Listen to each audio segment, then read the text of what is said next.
interpretations of negative results of Michelson and Morley experiment.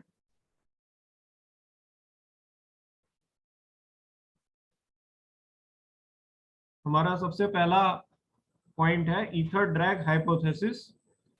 तो इस experiment से पहले ईथर को स्टेशनरी माना जाता था, जिसे हम एक रेस्ट फ्रेम या एब्सोल्यूट फ्रेम की तरह ट्रीट कर सकते हैं और बाकी हेवनली बॉडीज के मोशन को इस ईथर से रिलेटिव स्टडी कर सकते हैं। लेकिन माइकलसन एंड मोर्ले के एक्सपेरिमेंट्स के बाद ये प्रूव हुआ कि ईथर इज मूविंग और ये अर्थ और सभी हेवनली बॉडीज को ड्रैग कर रहा है, और इस तरह से ड्रैग कर रहा है कि ईथर और अर्थ में कोई भी रिलेटिव मोशन नहीं है। So this is the first interpretation, ether drag hypothesis. Ether moves with the earth in its motion through the space such that there is no relative motion between earth and ether.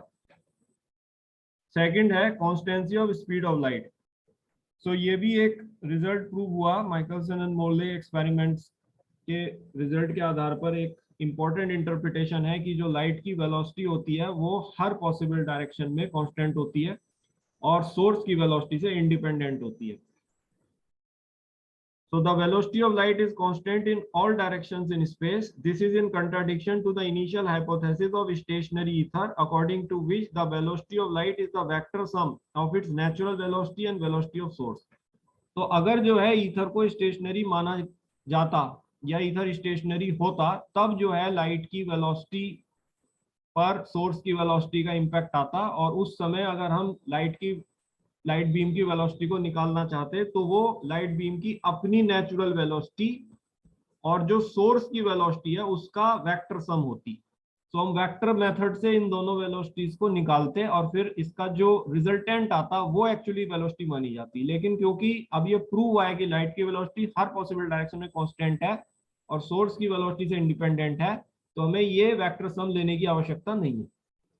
Then third point है Lawrence Fitzgerald contraction. तो मैंने अभी आपको बताया कि जब एक observer stationery होता है और एक रॉड जो है वो भी स्टेशनरी है, यानी कि ऑब्जर्वर और रॉड में कोई भी रिलेटिव मोशन नहीं है, या हम दोनों को एक ही वेलोसिटी से चला रहे हैं, चाहे वो वेलोसिटी कुछ भी हो, comparable to velocity of light भी क्यों ना हो, राइट। तो इन दोनों के बीच रिलेटिव मोशन ना होने से जो भी ऑब्जर्वर इस रॉड की डायमेंशंस को रिकॉर्ड कर रहा है वो प्रॉपर लेंथ कहलाती है।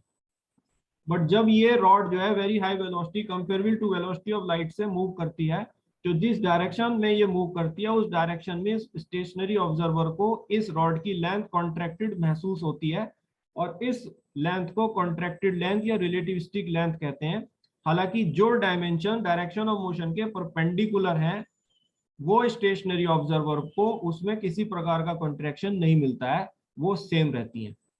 So this is the third interpretation, Lorentz Fitzgerald contraction for a stationary observer, a material body moving with very high velocity v, which is comparable to velocity of light, appears to be contracted by a factor under root 1 minus v square by c square। तो ये जो factor होता है ये mathematically prove किया जाता है कि कितने से ये लेंथ जो है कॉन्ट्रैक्टेड होती है। सो ये होता है under root 1 minus v square. तो v है रॉड की velocity divided by c square, c है velocity of light, right, in the direction of its motion. केवल ये मोशन की डायरेक्शन में ही कॉन्ट्रैक्शन होता है। However, the perpendicular dimensions remains unaffected।